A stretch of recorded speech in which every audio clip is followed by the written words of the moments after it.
मैं अनुपमा सेठी, एक consultant gynaecologist हूँ ट्यूलिप हॉस्पिटल में। आज मैं आप सब लोगों को एंडोमेट्रोसिस के बारे में बताऊंगी। आप जानना चाहते हैं एंडोमेट्रोसिस है क्या?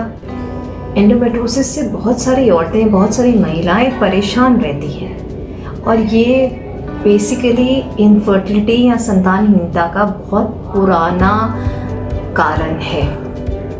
एंडोमेट्रोसिस में होता क्या है? एंडोमेट्रोसिस में जैसे हमारे शरीर में माहवारी आती है, माहवारी जब अंदर बाहर आने के बजाय वो अंदर शरीर के हिस्सों में निकल के अगर वो ब्लीडिंग चालू हो जाए, मतलब एंडोमेट्रियम जो है हमारी, वो ब्लीडिंग बाहर की तरफ होने के बजाय अगर अंदर की तरफ होने लग जाए ट्यूब्स में से या फिर बाकी जगह पे, तो वो परेशानी और दर्द का कारण बन जाती है।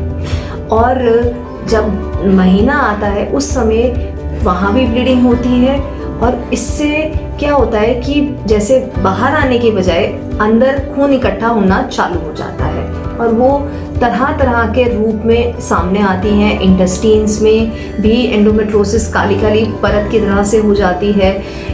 ऐसे ही खून हमारी ओवरीज में इकट्ठा हो जाता है जिसे चॉकलेट सिस्ट कहा जाता है। ये बीमारी इतनी गंदी है कि सब कुछ इन्वॉल्व हो जाता है, सब चीज़ें चिपक जाती हैं अंदर की तरफ, ठीक है ना। इसलिए ये संतानहीनता का बहुत इम्पॉर्टेंट कारण है। लक्षण क्या क्या होते हैं इस एंडोमेट्रोसिस के? लक्षण होते हैं माहवारी के पहले दर्द होना, माहवारी के दौरान दर्द होना और माहवारी के बाद में दर्द होना, इंटरकॉर्स के टाइम पे पेन होना, अधिक माहवारी आना, ठीक है, और जैसे लैट्रिन करते टाइम दर्द होना, ये मेन लक्षण होते हैं। इसके अलावा लक्षणों में सबसे इम्पोर्टेंट लक्षण है संतानहीनता। संतानहीनता साइलेंट होती है जिसमें हम चाहते हुए भी हमें पता नहीं चलता है और बड़ी बड़ी गांठें बन जाती हैं और ट्यूब्स उसके साथ में चिपक जाती है। एंडोमेट्रोसिस का इकलौता ट्रीटमेंट जो है लैप्रोस्कोपी है।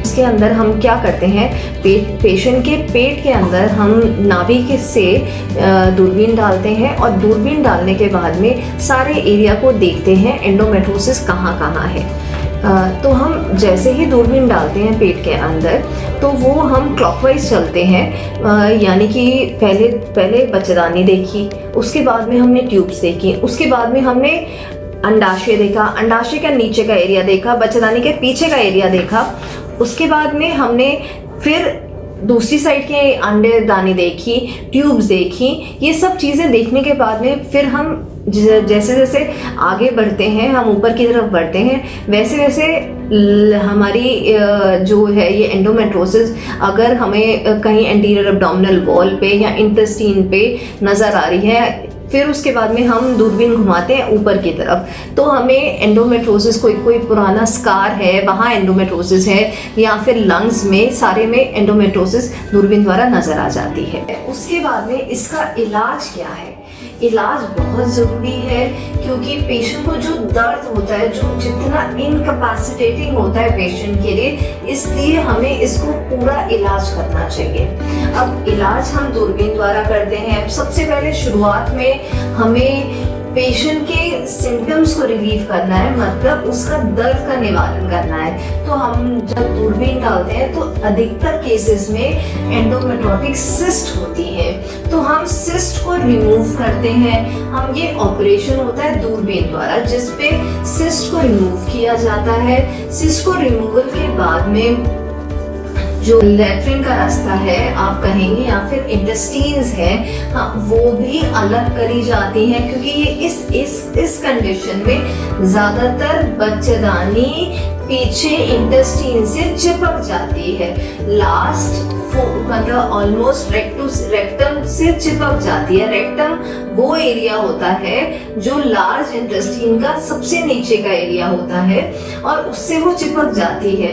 तो हमें लार्ज इंटेस्टाइन और यूट्रस को अलग करना पड़ता है। एक नोड्यूल बन जाता है वहाँ पे जिसको रेक्टोवेजाइनल नोड्यूल कहते हैं और वो नोड्यूल को हमें धीरे धीरे सेपरेट करना पड़ता है और फिर हम उसको सेपरेट करने के बाद में हम उसको शेव करते हैं, यानी कि इंटेस्टाइन के ऊपर से हटा देते हैं। ठीक है ना। तो उसके सिम्टम्स जो सिस्ट के हैं, गांठ की वजह से जो सिम्टम्स है, पहली चीज हमें गांठ को निकालना है, ठीक है। गांठ को निकालने के बाद में हम ऊपर बांध देते हैं उसकी ट्यूब्स और ओवरी को दूसरी साइड, प्लस पीछे से अंडाशय से उसकी सारी चीजें हटा देते हैं। उसके बाद में हम पेशेंट को रिलीफ आने के लिए शुरुआत के 3 महीने हम हर महीने इंजेक्शन लगाते हैं, और उसके बाद में हमें डिसाइड करना होता है कि पेशेंट इनफर्टिलिटी का है या पेन रिलीफ का है।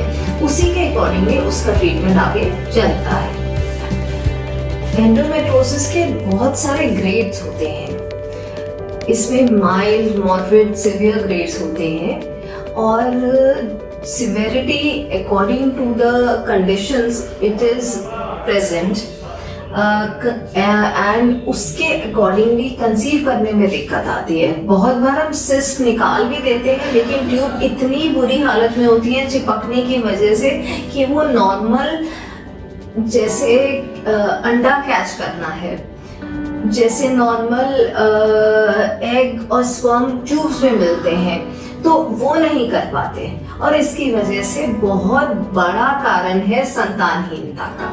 और संतानहीनता होने की वजह से लोग बहुत परेशान रहते हैं। तो इसलिए बहुत ज्यादा केसेस में ये कहा गया है एंडोमेट्रोसिस में कि हमें संतानहीनता के लिए टेस्ट ट्यूब बेबी और IVF की तरफ जाना पड़ता है, क्योंकि यही एक रास्ता रह जाता है पेशेंट की रिलीफ के लिए। अगर इसके बारे में आपको और जानकारी चाहिए तो आप मेरे फोन नंबर पे फोन कर सकते हैं, एज वेल एज आप मेरे को मेल कर सकते हैं।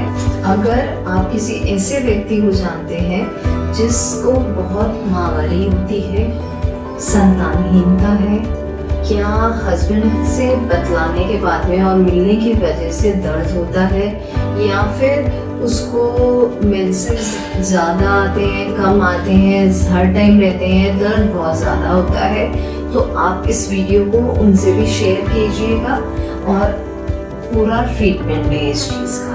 Thank you very much.